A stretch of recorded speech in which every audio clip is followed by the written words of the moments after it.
दोस्तों, आप देख रहे हैं कि ये एक बहुपार्टी डेलीगेशन जिसमें मेरे सब वरिष्ठ कॉलीग्स यहाँ खड़े हैं अलग अलग विभिन्न पार्टियों से। ये तीसरी बार इस चुनाव में मल्टी पार्टी डेलीगेशन गया है चुनाव आयोग। आज हमने 2-3 मुद्दे स्पष्ट रखे उनके सामने। उन्होंने हमें कम समय में समय दिया, इसके लिए हम धन्यवाद करते हैं उनका। सबसे महत्वपूर्ण और अहम मुद्दा ये है कि पोस्टल बैलेट्स ये एक जानी मानी प्रक्रिया है कि चुनाव के परिणाम को एक तरफ से दूसरी तरफ ले जा सकती है।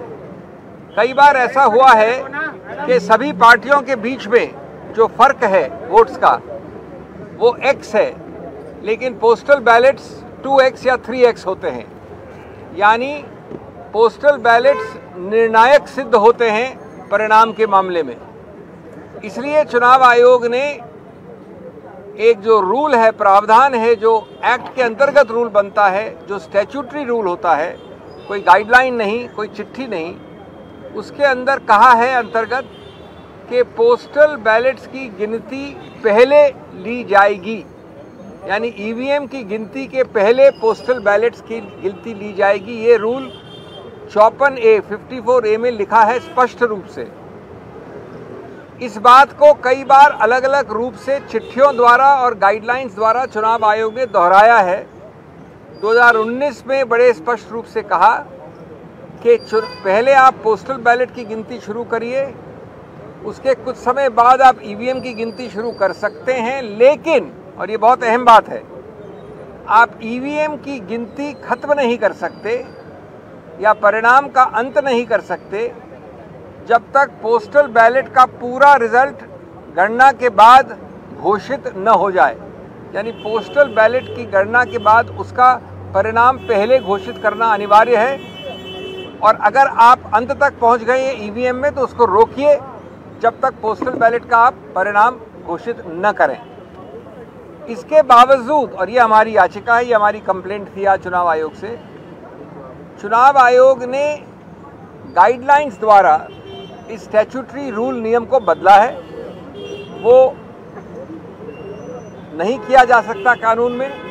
गाइडलाइंस द्वारा किसी रूल को नहीं बदला जा सकता। उन्होंने गाइडलाइंस द्वारा जो पुरानी गाइडलाइंस थी 2019 वाली, जो मैंने बताई अभी आपको, उसको हटा दिया है, उसको निरस्त कर दिया है। और इसका बड़ा सरल और सीधा परिणाम ये होता है कि ईवीएम की पूरी गणना हो जाए अंत तक, तब तक भी पोस्टल बैलेट की निर्णय की घोषणा करना अनिवार्य नहीं रहा है। अब हमारे को पता है कि कई बार ऐसा हुआ है कि पोस्टल बैलेट के आधार पर निर्णय उत्तर से दक्षिण हो गया है, पूर्व से पश्चिम हो गया है। इसीलिए ये प्रावधान बनाया गया था, यही इसका औचित्य है। इसलिए ये अति आवश्यक है कि ए, आप कानून के अंतर्गत एक गाइडलाइन द्वारा नियम को नहीं बदल सकते। बी, पोस्टल बैलेट जो निर्णायक एक रोल प्ले करता है उसके लिए भी अनिवार्य है कि उसको पहले गिना जाए।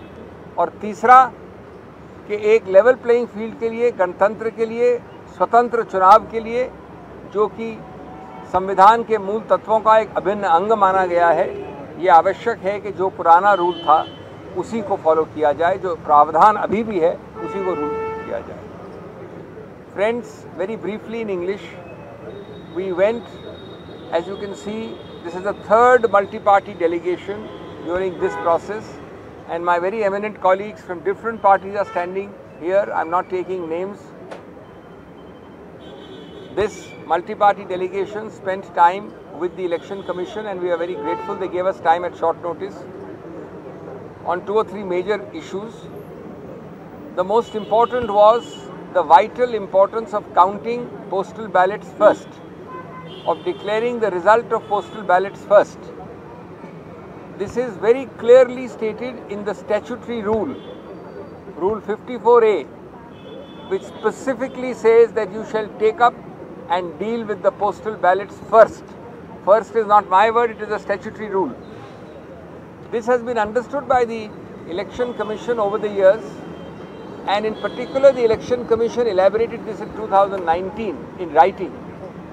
that even if you start the EVM counting while the postal ballot counting is going on, even then you shall stop the EVM counting if it has reached the end and first declare the postal ballot counting result. This is specifically reiterated in 2019 and other letters of the EC which we read out to them. Our complaint is that this statutory rule and this 2019 guideline has been given the go-by. The Chunav Ayog has now repealed this 2019 practice. The net result is that by a method of practice, EVMs can be counted, and if the EVM counting gets over before the postal ballot, it will still be completed. In other words, the postal ballot counting and result need not be declared first. This, number one, is a very grave and a clear violation of a statutory rule. Number two, you cannot change a statutory rule by a guideline or a letter. Number three, this is the understanding in the guidelines of 2019 of the EC itself, and that can't be repealed. And above all, number four,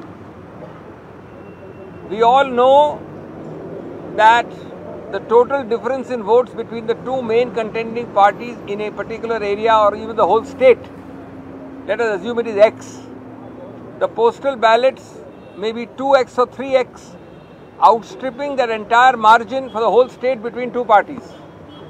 In other words, the result which is north can become south by the postal ballot supposed counting, or east can become west.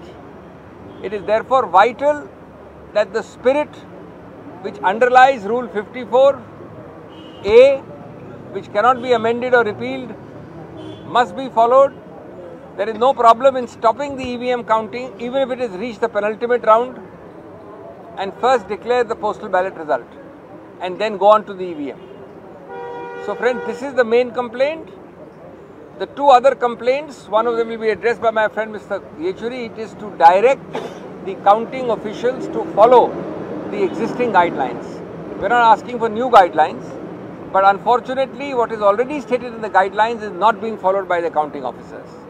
Thirdly, there are issues which the SP, Samajwadi Party, has raised about officers in certain areas and other issues. They gave us a patient hearing and we are awaiting a strong action. Yes. Also on 17C, my colleagues raised issues. As you remember, we had led the earlier multi-party delegation on 17C also. Yeah. Now, Mr. Yechuri, want to add something?